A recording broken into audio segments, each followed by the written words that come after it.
Our values revolve around these basic concepts. People are more important than beliefs. Reality is known through reason. Meaning comes from making a difference. Human hands solve human problems. Be accepting and be accepted. Just a few announcements. I'm in charge of the service committee, so I'm throwing in my 2 cents here. I'd like to give another sincere thank you to those of you who donated your clothes and donated your time to the last event we had for the clothing drive. The Cash Youth Resource Center is a support group for struggling LGBT youth. They were tickled to get so many donations and kind of overwhelmed. We filled up their whole basement. So any extra clothes they can't use will be transported to the Youth Resource Center in Ogden and the Pride Center in Salt Lake. So that was awesome. I'd also like to thank Eric Abbott for setting that up for me. That was very helpful. I want to remind everyone of our next service event. I don't like to do them so close back to back, but it's just how it worked out. This week, Monday to Wednesday, the U.S. Youth Service Committee is placing stands outside of Smith's on 4th North, and then on Natural Grocers from 3 to 6 p.m. They need volunteers to hand out flyers and accept donations. So the flyers are a list of items needed for the new homeless shelter called the Lantern House in Ogden, and that's barely opening. It's really nice looking. Shoppers can purchase an item in the store and donate it on their way out. There's still a need of individuals to sign up for time slots for either store, so please check out the event on our Facebook page. Look over the Google Docs posted and see if there's an hour or 2 you could spend doing some good for our local homeless individuals. Our agenda is set up today with a musical performance followed by our community moment. We'll take a 10-minute break and then gather back in here for another musical performance, and then our featured speaker, and then a little info on fundraising from Ryan, and then our final musical performance. And I'm just going to introduce the speakers and performers as we go. First up, we have our musical performance by Andy Checkitts. Andy is a songwriter and videographer from River Heights, Utah, and you can check out his album titled To Find a Better View by Waiting Compromise. It's on various digital music stores, and you can view Andy's work at andysimplevideo.com, and I'll post that information again later for anyone who's interested, because you probably won't remember that. And Andy, if you can just introduce the titles of your songs as you come up, that'd be great. Let's give Andy a round of applause.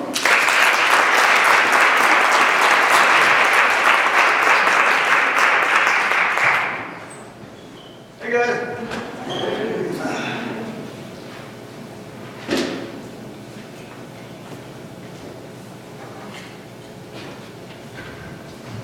I'm planning on playing some original stuff today.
So this is my second Community of Good event, and so the first time was like a month and a half ago or something like that. But I just loved all the themes they talked about, and I was totally on board with everything they said, and it was a really positive experience. So I'm so glad to be back again here. This first song I'm going to play is called Windows.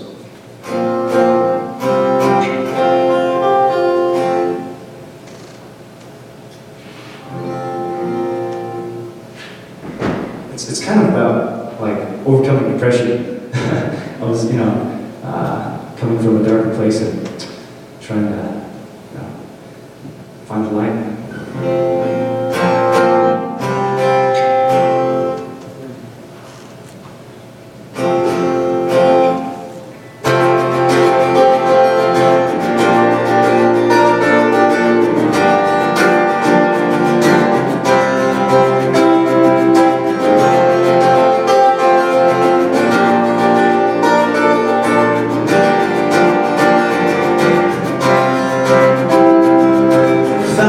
myself in a room with nothing shining in. Thought that I would never shine again. Though the room had a door I never understood how to leave, and if I ever would, how I longed to leave that lonely place, close my eyes and sleep the days away, away. But somehow you helped me open the windows, and somehow you showed me that I could shine. I hope that someday I can find a way to give something back. Oh, oh, oh,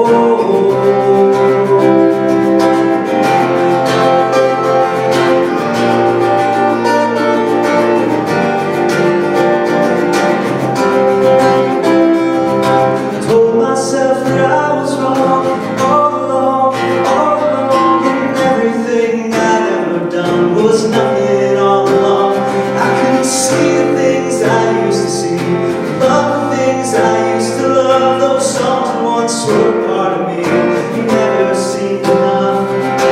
How I longed to leave that lonely place, close my eyes and slip the days away, away. But somehow you helped me open the windows, and somehow you showed me that I could shine. I hope that someday I can find a way to give something back. Oh, oh, oh, oh. And now I'm free.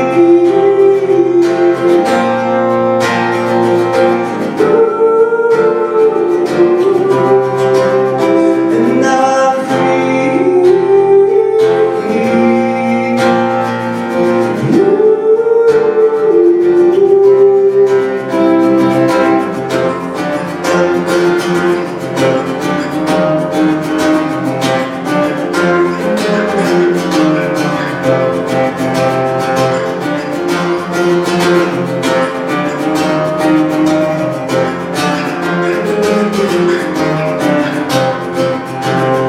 I'm gonna paint these walls, see the room in another light. Open up the door, yeah, open it for good, 'cause I know, yeah, if I were really down, I'm gonna change.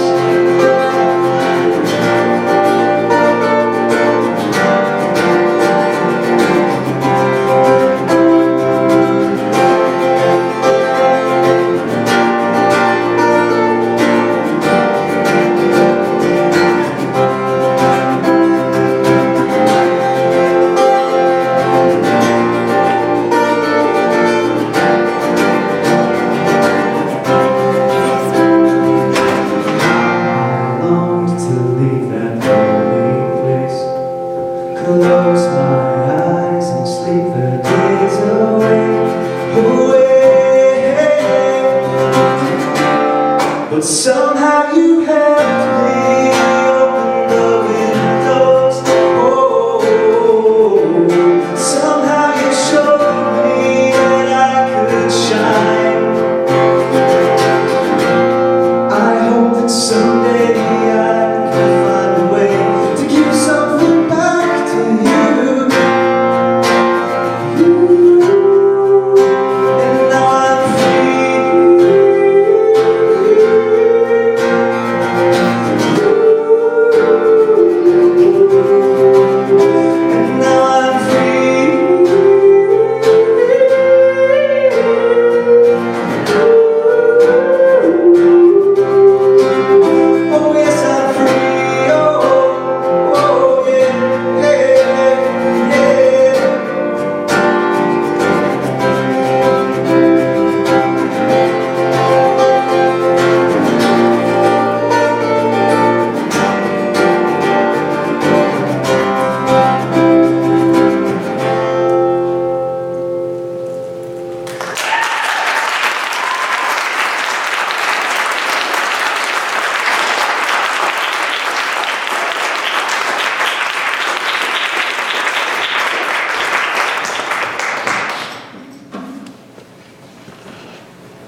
community moment.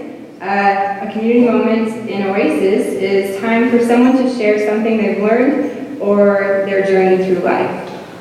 Today we're hearing from Tamber Weston. When asked about herself, Tamber says she is a homeschooling mother of 3 gorgeous kiddos. She's a lover of learning and deep soul searching.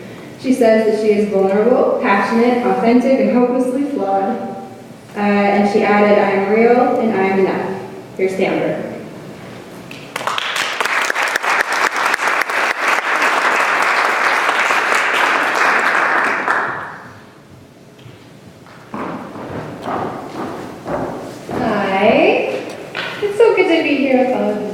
People, and I just love that song, Andy. I think I might have met you once. When you were little. Were you friends with Ian Jepson?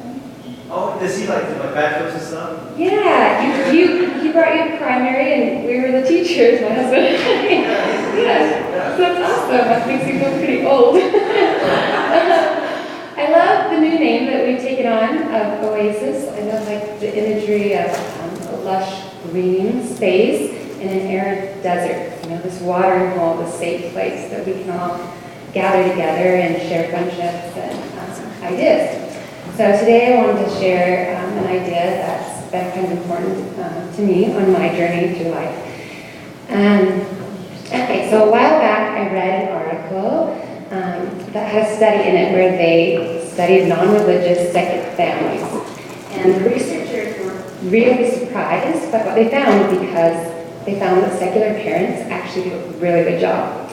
And that's really reassuring to me as a newly non-religious parent. They said that the key finding that they found in these secular families was that the parents teach the kids something called empathetic reciprocity. Is that better? Or empathy. Teaching their children to put themselves in someone else's shoes. Like, what does it feel like to be on the receiving end of their actions? And so treating other people the way that we like to be treated is also known as the golden rule. And it's been around forever, and it's interesting to note that it's been part of every major religion in the world. So I was just going to list a few of those. Confucianism, never do to others what you would not like them to do to you. Zoroastrianism, that nature alone is good which refrains from doing unto another whatsoever is not good for itself. In Taoism, regard your neighbor's gain as your own gain, and your neighbor's loss as your own loss. Hinduism, this is the sum of duty. Do not unto others which would cause you pain if done to you. In Buddhism, hurt not others in ways that you yourself would find hurtful. In Judaism, what is hateful to thyself, do not to another. Christianity, all things whatsoever ye would that men should do to you, do ye even so to them. And in Islam, no one of you is a believer until he desires for his brother that which he desires for himself. And even the Bible quotes Jesus as saying, love thy neighbor as thyself. So it's a pretty important concept, and I think it's been around a long time because it's helpful. But I just saw one really big flaw in this golden rule. What if you don't love yourself? What if you don't treat yourself very well? What if you're always beating yourself up saying, oh, I'm such an idiot, I can't believe I did that, I'm always messing stuff up. Do any of you ever say stuff to yourself like that? and if you treat yourself that way, then you might be more likely to treat other people that way, right? So how are we going to teach our children love and respect for others if we don't have it for ourselves, and if we can't teach that golden rule to them on such a basic concept? So if any of you know me, talk to me for a few minutes, you'll find out that I really love reading something called near-death experience books.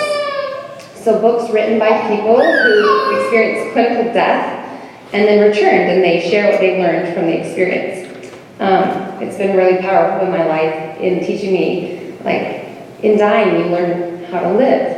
And one of my favorite books is a book called Dying to Be Me, and it's written by a woman named Anita Moorjani. And in the book, she has a really powerful message about this concept of the golden rule and self-love. And she says, in order to truly care for someone unconditionally, I have to feel that way toward myself. I can't give away what I don't have. Think about that. Can you give something you don't have? You just can't. So how can I love my neighbor as myself if I don't really love myself?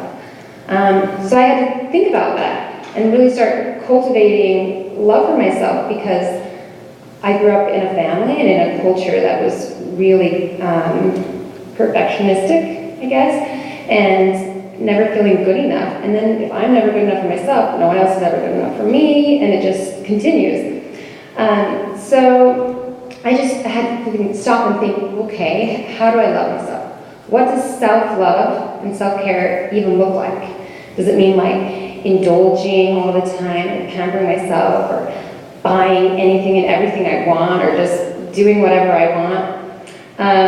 And that could get, maybe that works for somebody, but that could get kind of out of hand. So I had to come up with a more doable concept of this self-love and self-care. So for me, the analogy is one of like, what would a compassionate parent do for their child? So a child might like to eat junk food all day long, but a compassionate parent knows that that's not going to serve their child. And so they feed them nutritious meals, and they remind them that their body needs nourishment to be happy and healthy and strong and to feel good. And a child might like to stay up late every night because it's super fun. But a compassionate parent knows that that's not going to serve their child, and that they help their child get to bed early so that they have optimal brain function and mood control and they feel good. A child might want to spend all day in front of a screen because that's really fun to do. But a compassionate parent knows that their child needs to get outside, have fresh air, sunshine, exercise. A child might want to be catered to all day long. But a compassionate parent knows that their child needs to be responsible for themselves and have those self-care skills as they grow up, and they teach them to have responsibility. And a child might have their life get out of balance sometimes. And a compassionate parent can sit down with a child and help them to evaluate their life and how they can get back in balance. A child might dwell obsessively on a mistake that they've made and be really hard on themselves and have a lot of negative self-talk. But a compassionate parent teaches them, you don't ignore your problems, but you don't exaggerate your mistakes either. And making mistakes is a necessary part of being a human. Like, if you don't make mistakes, mistakes are learning opportunities, and if you refuse to make mistakes, you refuse to learn. And so we have to be really gentle with ourselves and when we make mistakes. A child might refuse to forgive a friend or a sibling that's offended them. And a compassionate parent realizes that that's not in their child's best interest, and they help them to resolve their interpersonal conflicts for their personal well-being, for their mental health, and for their physical health. They need to forgive and work through things. If a child experiences a traumatic event, a compassionate parent might seek professional help to help their child get through it. A child might be really passionate about something, and a compassionate parent is going to encourage them to follow their passion. And a child might achieve a personal goal, and a compassionate parent is going to help them to celebrate their achievement and help them to really feel good about themselves. And the list goes on and on. But the analogy is that as adults, we can show that kind of love and concern for ourselves. We can eat well, we can get enough sleep, we can spend time outdoors, take responsibility for our lives, seek balance, gently work through our mistakes, resolve interpersonal conflicts, seek professional help when needed, pursue our passions and celebrate our achievements, and really take that kind of care of ourselves. And I think if we love ourselves in this way, then it's easier to extend that love not only to our children, but everyone around us. And I really think that that makes the world a better place. But it starts with ourselves and how we treat ourselves. And we can't give away what we do not have. Thank you.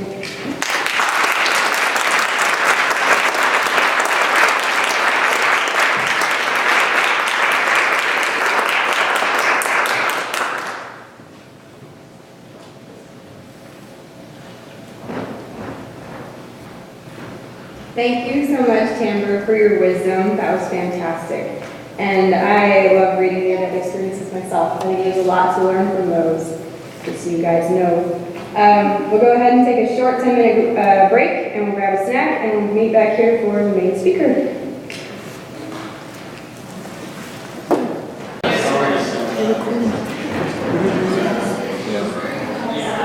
Thank you so much to everyone who donated snacks today. Just so you know, we pretty much do that like a potluck style every Sunday. So if you feel like bringing snacks next time, that would be great. All right, let's sit back and enjoy another performance from Andy.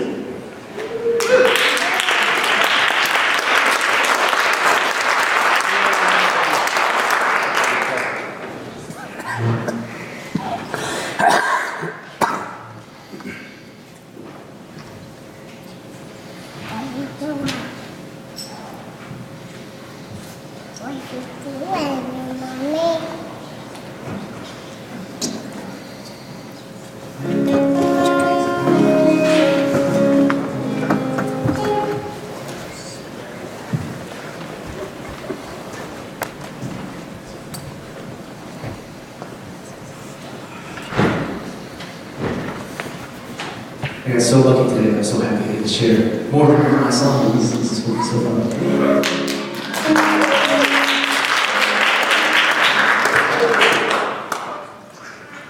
So this one is called The Glen. And it's kind of a sad song about it's okay, I'll end with a happier one. Though my next one's gonna be kind of hopeful, won't be. Anyway, this one, it's about just missing someone that you love, or a friend, or someone that's got away.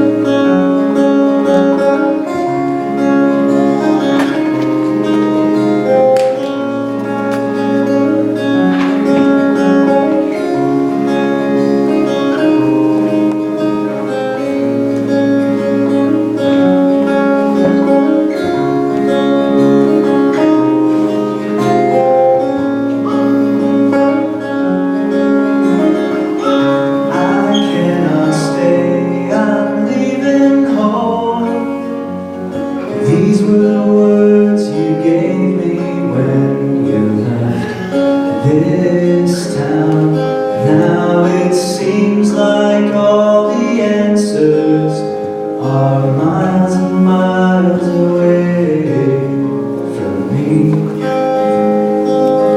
Give me the sun, I'll trade my arms, empty the sky and let the reaching in.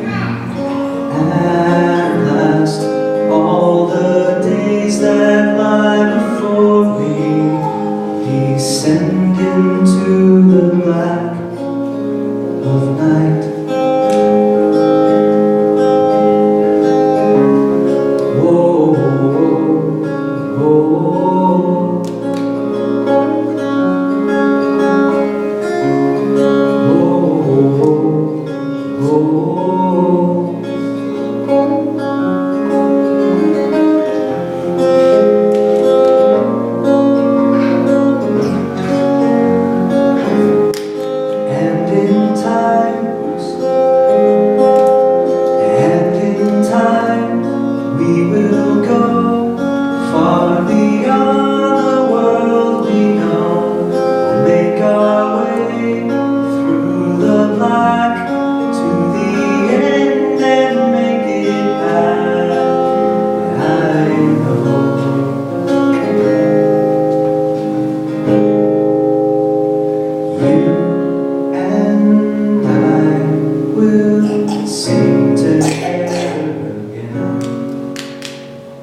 Once more I will meet you out in the glen.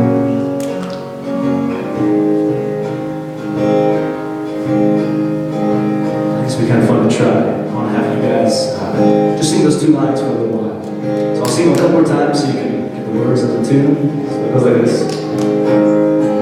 You and I will sing together again. That's the first line. Once more I will meet you out in the glen. Here we go. 1, 2. You and I will sing together again. Once more I will meet you out in the glen. Keep singing with me. You and I will sing together again. Once more, I keep going, we'll meet you out in the glen. I'm just going to enjoy for a second.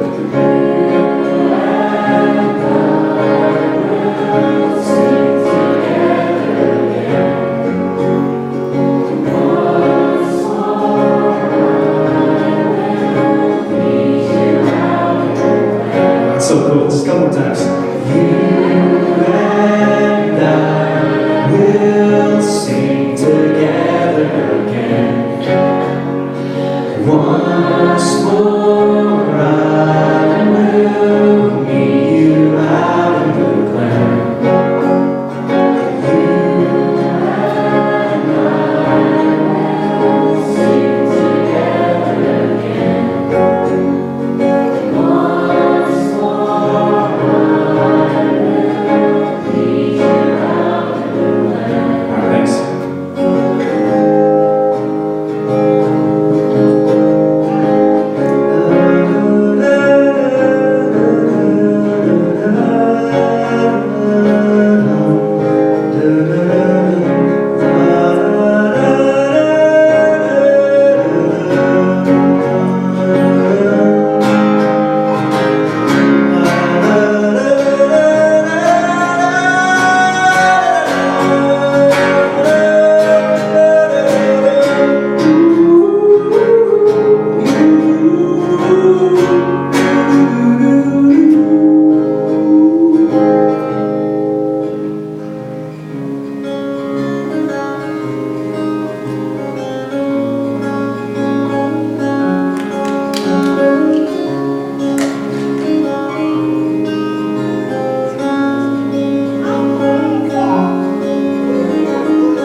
Okay, it's time to introduce our featured speaker. Today our featured talk is on not being a total jerk.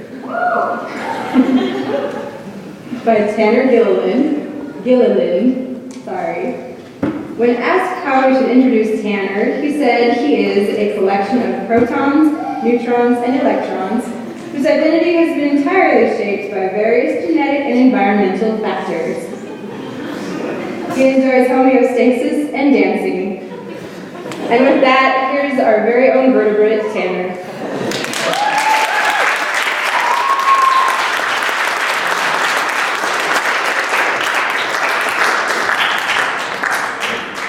Hello, everybody. My name is Tanner Gilliland, as she said, and I realized I kind of have a weird name.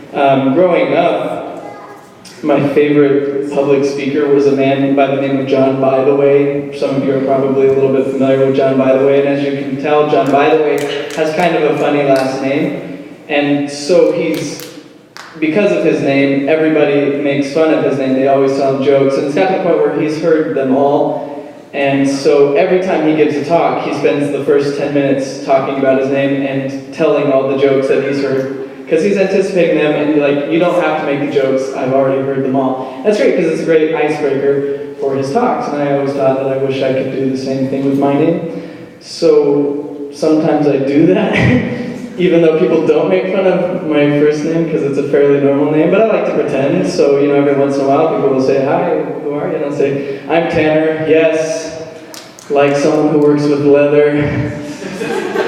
Yes, like how you look after the beach. I've heard it all." And you can just see the people like, I wasn't going to say that. But it is a good icebreaker for a talk, apparently. I have to admit something. When I was asked to speak here at Oasis Community of Good, I didn't really know what I was going to speak on. I didn't really feel like I was qualified to speak about anything authoritatively, anything at least that you guys would find interesting or relevant or meaningful. And so I really just kind of spur of the moment was like, I'll talk about not being a jerk. I'm kind of an expert in being a jerk, and so I figured I could use that knowledge to help maybe turn it around. But really I feel like that moral is kind of the underlying principle that I would want anything to be about. So whether I was going to talk about neuroscience, as if, or greatest cities in America for Craigslist meetups, the moral would be, don't be a total jerk. I have to tell you a little bit why I think this moral is so important. I consider myself a nihilist, and for those of you who don't know what nihilism is, it's basically the rejection of all moral and religious principles, and kind of the acceptance that everything is inherently meaningless. And that thought can be a little depressing because you start thinking about it and you're like, wow, it doesn't matter if I spend my life curing cancer or shooting heroin in an Arby's bathroom, because we're all just, in the end, we're all just globs of stardust waiting for the inevitable heat death of the universe. And as perky as that sounds, and as much as that really can liven up a party, and as much as the ladies were lining up to get dates with me after I explained that to them, it doesn't always make for a really healthy mental state, especially in the winter time. I don't know about you guys, but I tend to get the winter blues a bit, a little seasonal affective disorder every once in a while. And nihilism in winter just is a bad combo. It's like Donald Trump in the White House. It's just a combination you don't want to see. And I'm sorry to any Donald Trump supporters. And no, I don't mean I'm sorry I said that. I mean I'm sorry that you're a Donald Trump supporter. I'm just serious. The thing about nihilism is that it can be a little bit depressing, but it also is cool in a way, because if everything is inherently meaningless, what it means is that we have the opportunity to ascribe our own meanings to things. And so as you consider your life and what kind of things make you happy, you don't have to feel bad for liking the things that you like if you're oh, I should care about something a little bit more. It's no, this is the thing that really makes me happy. And you can just be okay with that. And also, be okay with the fact that everyone else has their own thing. I used to be kind of a snob about music and different things, oh, you like Justin Bieber? Don't you even care about music? Now it's good on you, man. You found something that you like? Awesome. Who am I to say that that's my taste in this arbitrary set of musical rules is better than yours? And so there are some cool things about that perspective. And one of the things that I've found the most value in is people. And I'm sure most of you feel the same way, and that's probably one of the main reasons why we come to these sorts of things, is because we like being around people. And I think that's kind of an evolutionary trait. We evolved to be fairly tribalistic, and we are communal, and we enjoy shared rituals, pastimes, and meals, and these things make us feel alive, feel really human. So even though we're globs of self-aware stardust, we like being globs of self-aware stardust together. And I do. And so as I think about that, I think, how important is it that we as self-aware globs of stardust, if this is the only shot at consciousness that we get, how important is it that, we try to make it good, not just for us, but for other people? Because nobody else's life is inherently any more important than mine. There's no like pre-mortal karma that makes a person over there a more righteous or worthy person than person over there. We're all in this together, and we're all kind of the combination of various genetic and environmental factors, and we're just nature manifesting itself. And so why not have that perspective when we're interacting with people on a day-to-day basis? Because, like I said, this could very well be the only shot we get. Why not make it a little better, as much as we can for other people? I noticed on the title of my talk, I said I'm not being a total jerk. Because the truth is, most of us are a little bit of a jerk. Like, no one's like perfectly good or perfectly bad. Everyone is somewhere in between. Even Hitler was probably not like 100% jerk. Like, I hear he did paintings. Isn't that neat? So, you know, everyone's got a little bit of non-jerk and a little good. So the idea is just to not be a total jerk, to like be moving in the opposite direction as much as you can, recognizing that we all fall short every once in a while.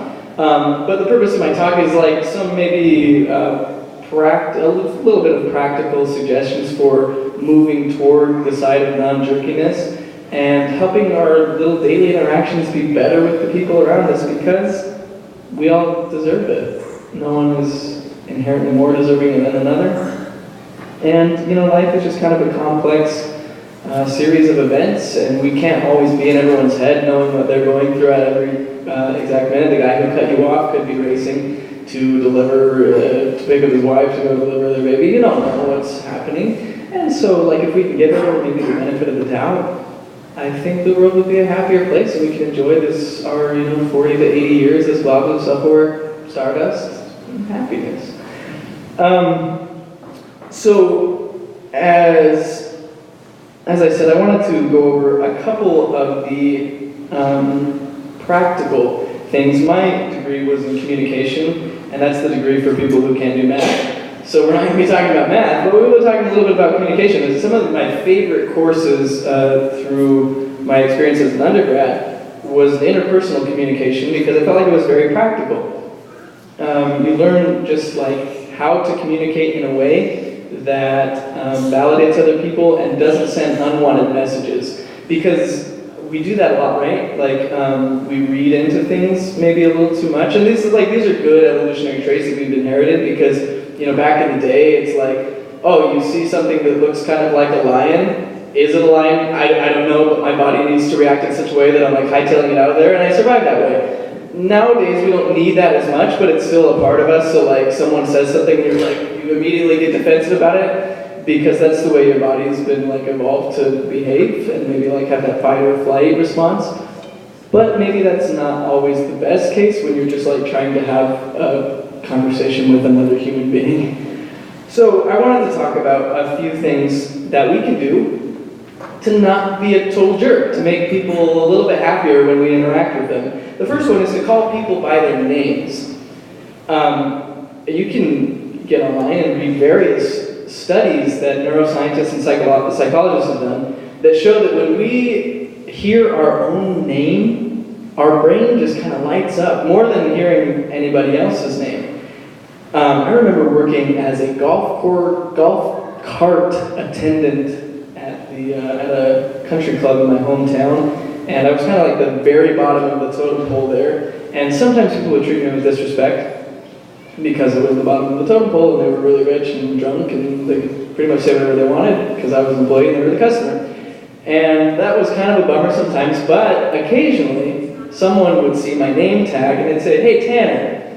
Like, "Thanks for doing a good job," or "Here's a tip," or whatever. And every time I would just hear my own name, I'd just be like, "Oh, wow, like, I'm a human being, so are you, that's great, I really appreciate that."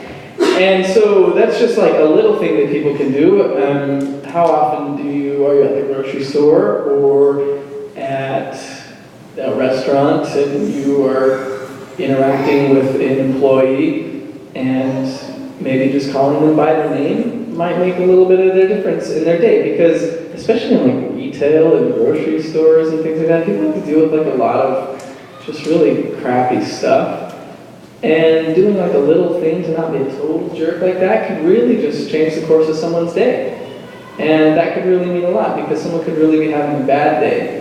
And it's just nice knowing that, hey, you're a human being, I'm a human being. We're both globs of stardust, and we're in it together. Another thing that I learned about in the course of my studies, and it's just kind of a personal belief that I have, that how you say something is just as important as what you say. For instance, we have the English language, we have like a ton of words. I don't know if anyone's ever studied other languages, but English is just overflowing with words. We have like 20 different ways to say one thing, and that's really cool, but also can be really dangerous because sometimes we say things in ways that carry a lot of emotional meaning. For instance, you can feel the difference between saying someone is lazy versus someone is relaxed. You can feel the difference between saying someone is thrifty versus cheap, both of which have been applied to me before. And so, like, the words that we say carry emotional weight. So it's important that when we're communicating with people that we choose words that we know will not impact people negatively. And this is also especially important. I work a lot, or have worked a lot online, and I have a lot of online interaction because I'm a millennial and that's what we do, but I assume that most of you guys probably have like a Facebook or at least an email. Maybe some of you are still on MySpace, I don't know. But the thing about the internet, it's really interesting. There are some studies that show that people appear more aggressive online. And like we just think like everyone is angry online, and that's maybe a little bit true. Never read YouTube comments, but the thing is that we actually are interpreting things as a lot more aggressive than they were actually intended. And so next time you're online with someone and like someone posts an article that's like, I hate all people that aren't me, and you're like, that's a really dumb thing to say. You maybe want to like think and be like, am I just interpreting this negatively? Because that happens. We read things that people say and we're like, oh my gosh, this guy's like attacking me and my family and all my ancestors back to Steve? I don't know. It's kind of funny because Adam and Eve, Steve, I don't know. The thing is like maybe the people aren't as angry as you suppose. So maybe just remember that as you're interacting online with people. There are specific ways to communicate with people in ways that are a little more conducive to constructive conversations, because the frank truth of it is that even when we're trying to resolve conflicts with people, those can be taken the wrong way. For instance, if you say like, hey man, why are you always being so mean to me? You're like, I'm trying to resolve a situation because my feelings are hurt because of the actions you're taking. But when you say that, it carries a lot of meaning. The person's like, I'm not being mean to you. Like, what the heck's wrong with you? And it can make things actually worse. So there is a pattern that I wanted to share with you guys because we're all trying not to be jerks. And so next time you're like communicating with someone in the way that you're trying to resolve a conflict, maybe here's like a little formula that you can think about for resolving this conflict. The first thing is to identify the other person's behavior without added emotional attachment. So instead of saying like, why are you being so mean to me? You say, you are making a joke about me. That's just a fact. It's not really disputable, it is. And then you talk about your interpretation. When you make that joke about me, it seems like you're trying to put me down, which makes me feel bad. So you identify the other person's behavior, you explain your interpretation, your feelings, and the consequence that the other person's behavior has on you. And why is that important? Because it'll clarify a lot of that murky emotional water that we're wading through. When you say, hey, you are telling a joke about me, it seems like you're trying to put me down, it makes me feel bad. Is that accurate? And in communicating that way, you can just dodge a lot of the emotional bullets that come into play. So those are just again, just kind of practical ways of communicating with people, because it's easy to make mistakes when we're interacting, because we're all just like these really complex puzzle pieces, and we don't quite like fit perfectly into everyone else's puzzle. So we're all just kind of doing the best we can, but there's going to be a lot of misunderstandings here and there. And if we're trying not to be jerks, then these are kind of things that maybe will help us do that. So communicating consciously, being aware of the way that we speak, using people's names, treating them, remembering that they're human beings, are just important things to remember as we're, like I said, trying not to be jerks, because we're all in it together.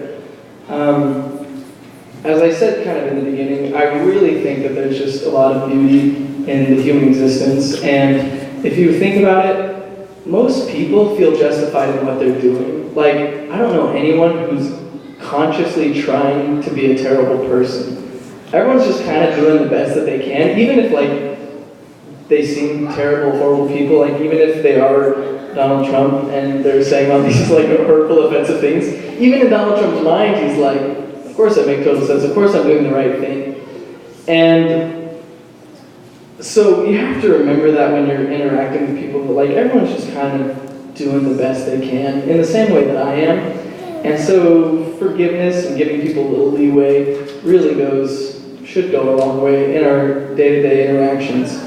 I want to tell a story about the biggest non-jerk that I know, and that's my dad. My dad's just a really good human being. We call him All-Star because he's good at everything, and he's also so humble that he doesn't like being called All-Star, so we do it anyway. My dad is not a jerk. I remember one time we were going camping, and we were going to pick up one of my friends in another neighborhood. So we're driving through. My dad's going the speed limit because he's like a law abider, which is weird. But he's going the speed limit, and we're in this neighborhood, and as we're going, a kid on a bike kind of comes out in the street.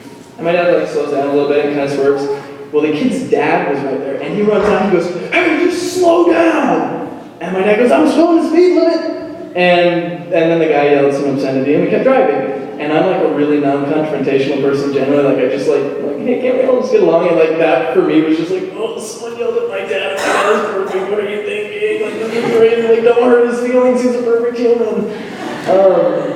And I could tell like my dad was really upset about it, because he doesn't like when people are upset with him. But you know, after a while, the tenseness kind of dissipated, and we went camping, it was great. Well, like a couple of days later, I was in the kitchen and I overheard my dad talking to my mom. He says, she's like, "Hey, where you been?" And he goes, "Oh, I was making a new friend." And I was like, "What are you talking about?" And he goes, "Oh, well, like the other day, this guy yelled at me for like almost hitting this kid." And so I went over to his house and apologized to him. And I'm from the kitchen like, "Well, you did what, Dad? That's crazy." Because who does that? But that was the kind of caliber of a human being that my father is, because he realized that, like, he put himself in the shoes of the man who saw his kid going out to the street and, you know, maybe could get hit by a car even though they weren't really that close. And he thought, man, that would be a terrible thing. So he went over to that guy's house and said, "Hey, listen, I'm a father. I know what that feels like to worry about a kid. I just want to say I'm sorry that happened, and I'll make sure that, you know, I'm always being cautious when I'm driving." And they're like good friends to this day. And that happens all the time with my dad. He rents out houses, that's what he does. He's a property manager. And he has this house that he was renting out, and the neighbors hated that my dad had a house there because everyone would come stay at the house would like have big loud parties all the time. And the neighbors didn't like that. So this neighbor would always go and like he went in with clippers and like clipped lines for the house. Like I don't know how houses work. But he broke something on my dad's house. And that was just really like that's a crazy thing to do, like that's something that you call the police for. But instead my dad went to the guy's house and was like, "Hey, listen, man, if you ever need guests to stay at your house, like if you ever like need, you always have this house to stay in. You're welcome to here." He gave him a key and he's like, "If you ever need it, just give me a call. This is yours. You can stay here. You can bring whoever you want. You guys can have a party, do whatever you want." And that was how my dad handled that situation. And I just thought, holy cow, that guy's not a jerk. Because he realized that like what the neighbor was doing, the neighbor felt justified in doing. And whatever was happening that was making the neighbor feel so bad was like a real concern to him. And my dad, instead of like escalating the situation by fighting about it or calling the police, just went over and resolved it by extending a hand of friendship. Kind of like what you heard in the community moment today, that like the golden rule. How would you want to be treated in any situation? In closing, I just really feel like, and I've said it 10, 20 times today, that we're really just all in it together. We're all doing our best. And even if you don't think this talk was like especially like informative, and you think like, oh yeah, those are just some normal ideas, I think it's good for us to talk about this just so that we leave here like a little bit more conscious of the way that we interact with people. Because everyone has hard days, everyone has difficult days, and some people just have really difficult lives. Their 70 to 80 years of consciousness could be really tough for them. And anything that we can do to make that easier, why not do it? As my friend Anna says, she's like, the moral of, we were talking about literature or something, she's like, every book boils down to one thing. And I thought she was going to give some sort of like Aristotelian commentary on plots and things, and she goes, the moral of every story is don't be the asshole. And I was like, yeah, that's a good moral. And so in that spirit, I just would encourage everyone to remember that your story is being written every day, and simultaneously everyone else's story is being written every day, and your character in their story could be just a fleeting moment. And when you appear in their story, don't be the asshole. Thank you.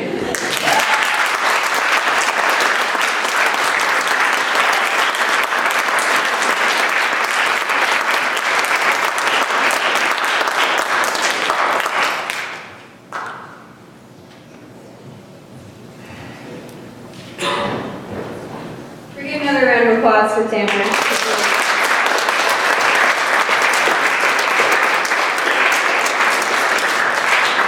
Empathy is so essential in just bettering yourself and bettering the world. I think that's a very important thing to talk about. Let's see, I'd like to invite Ryan Bell to come up and talk to us about Oasis donations, after which we'll hear a final performance from Andy. I'd also like to say, oh, no, that can wait. Yeah, let's hear from Ryan.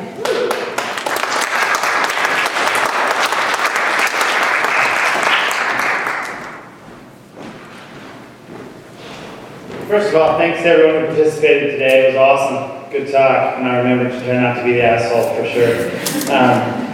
We love to have these meetings. We love to spend the time together, as Tanner pointed out. We love the service that we get to help out those in our communities and around us. And again, that always does take some money for rent, for supplies and different things. We do want to make sure that all of our finances are always transparent. Anytime you want to know where the money's going that you're donating, JP's our treasurer and he'll have that information available. We're going to try to post those at least once a quarter so that so the people who are donating the money knows where it's going to and knows that it's good cause.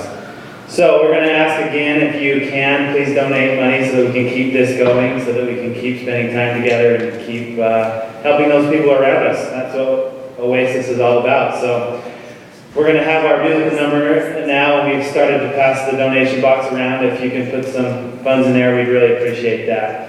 But now we'll turn it over for our final performance.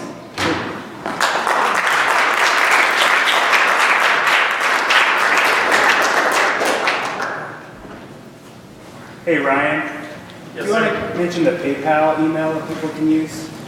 Oh, yeah.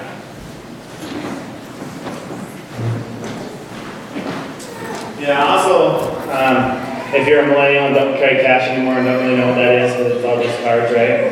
Just kidding. But for those of you who don't have cash and would still like to make a donation, we do have a PayPal set up that goes to our account. I can't remember I the... think it's just cashvalleyoasis@gmail.com. Yeah, cashvalleyoasis@gmail.com. So if you log into your PayPal account, that's the email address that it's under if you'd like to make a donation through PayPal. So again, we appreciate all your help with that. Yeah, we'll do that at the end. Okay, thank you.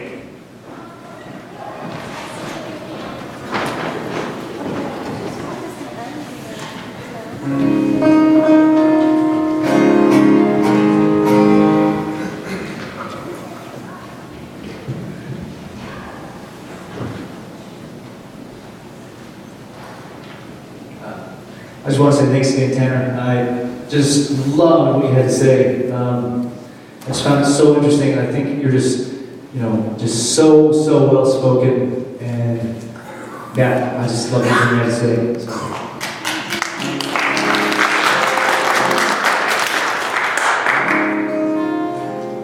This song is, well, it's more hopeful than the last one. It's called The Road Home.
So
Thank you so much, Andy, for sharing your talents. You are fantastic. I just wanted to put it out there. We encourage anyone who, to start making new friends and starting to get to know each other better. After we have these meetings, to go out to lunch or whatever. We're going to start moving these up a little earlier in the day so that they end around noon.